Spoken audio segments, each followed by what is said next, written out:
What's going on, Blaine? My name is Ramon, and I have the awesome opportunity just to hang out with you a little tonight.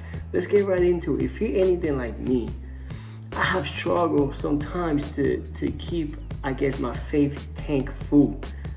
I have noticed that some days I get up, man, I'm ready to take over the world. My faith is high. I'm straight. I'm good. I'm like bear hugging God because I'm good. All the days I get up and I'm like, man, God, just help me get through this day.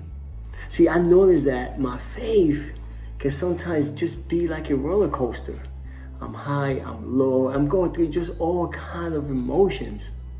Listen what the Bible says. In Hebrews 11:1, it says, now, faith is the assurance which can be translated into confidence of things hoped for the conviction of things not seen.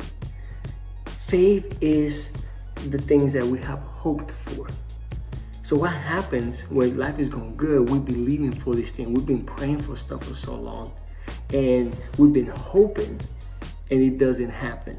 Because without hope, we can't be faith. Remember, faith is that thing that we hoped for. So what happens when we don't get what we hoped for? For me, sometimes I get disappointed. I start to ask why. Ask many questions, sidebar.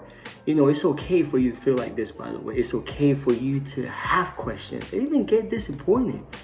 Pastor Scott just did a series, about 2 months ago, called Disappointed or Disappointment. Sometimes we get disappointed with God. It's okay to ask those questions and feel like that. So let's just get that out of the way. But let me also tell you, it doesn't mean because you feel disappointed. It doesn't mean because you're asking questions that you don't trust God, you don't believe in God. It's just that we're human and we go through things. I remember one time you guys heard me, some of you helped me or have heard me say these stories. When I first moved to Florida, man, I was unemployed for 14 months. That was rough. And then I started asking God, why did I move to Florida? Why am I going through these things? Because I had hoped that I was going to move here and everything was going to be perfect. Or, think about you guys where you were in school. Maybe you didn't get the grade that you hoped you get even though you studied. Maybe you didn't make the baseball team, the basketball team, whatever it is that you were striving for that it didn't work out. And then I think one of the reasons that my faith gets a little low sometimes is because my inability to understand what is happening around me. I don't understand. I can't comprehend why things are not working out the way that I hope for. I can't control. And I think once I start focusing my things on those and getting in my head, that's when my faith diminishes a little bit. Because I didn't get what I have hoped for. It's very hard. It's extremely hard. Sometimes you brush it off and you keep going. Other times it gets difficult. It causes stress, anxiety, uneasy, rest. Sometimes we go weary.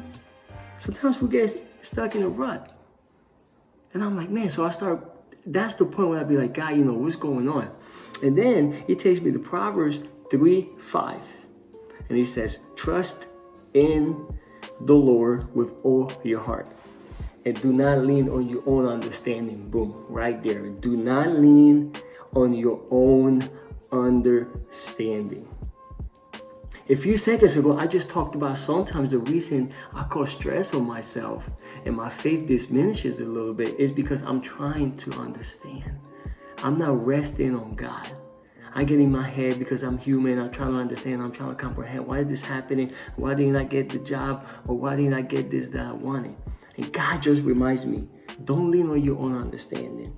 Trust in me with all your heart. Man, and that once I start thinking about that, I'll be like, okay, God, I do trust you. And I need to just get out of my head and believe that if things are not happening the way that I hope for and that I like, you're still in control. This here brings me comfort.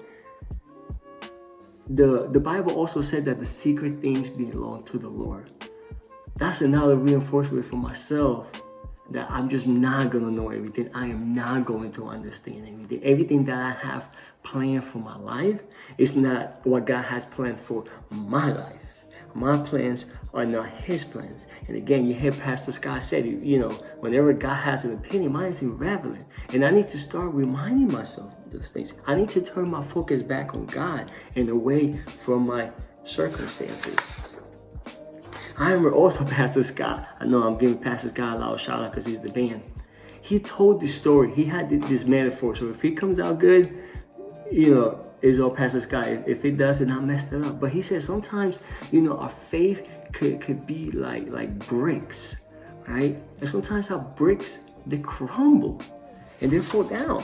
And then you have all these pile of bricks here. But if we continue to hold on to God, we still have a foundation.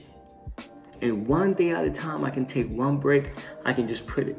The other day, I can take another brick.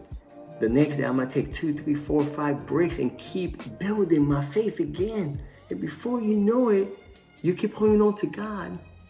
And you keep focusing on Him. And my faith starts to build again. Before you know it, I have built that whole structure on my foundation. So my faith gets strong again. And then I start looking back at the things that God has done. I'm like, man, God, you've been faithful before. You're going to do it again. I know you are. The Bible says He's never going to leave you, nor forsake you, which is He will never abandon you or desert you. Then I start thinking, you know what, man? God is for me. I am the head, not the tail. I am more than a conqueror. God has great plans for my life. See, don't throw your faith away. But remember, it's okay to struggle. It's okay to ask why. The goal is not to stay there. The goal is to pick those bricks one at a time. One at a time. It doesn't have to bring them all. Just little by little. We just gotta stay holding on to God.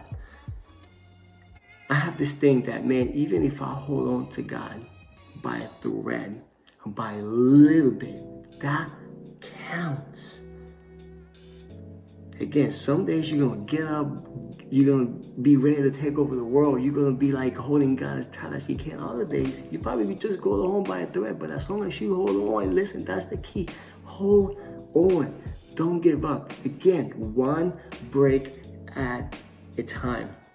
You hold on, your faith is going to get strong. Rest in the fact that God is always in control. Sometimes you're going to trust small. Sometimes you're going to trust big. But just keep at it, keep chugging, keep going. Remember, we're not always going to understand everything that's happening. We're not always going to get what we hoped for. But let's rest in the fact that God is in control and His plans are way better than the others. Listen, beloved, I hope you were encouraged tonight with this. I know I was a little bit. And remember, we all go through things. We all struggle, but hold on to God. Listen, we cannot wait to see you again.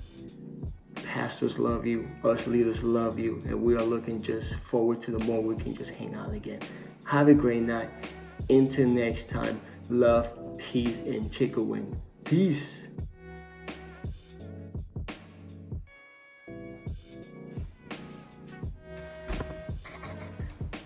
What's going on, Blade? My name is Ramon. I have the awesome opportunity to hang out with you tonight. They call me Razor, they call me Armani, but you can call me Yamaka like a chimba.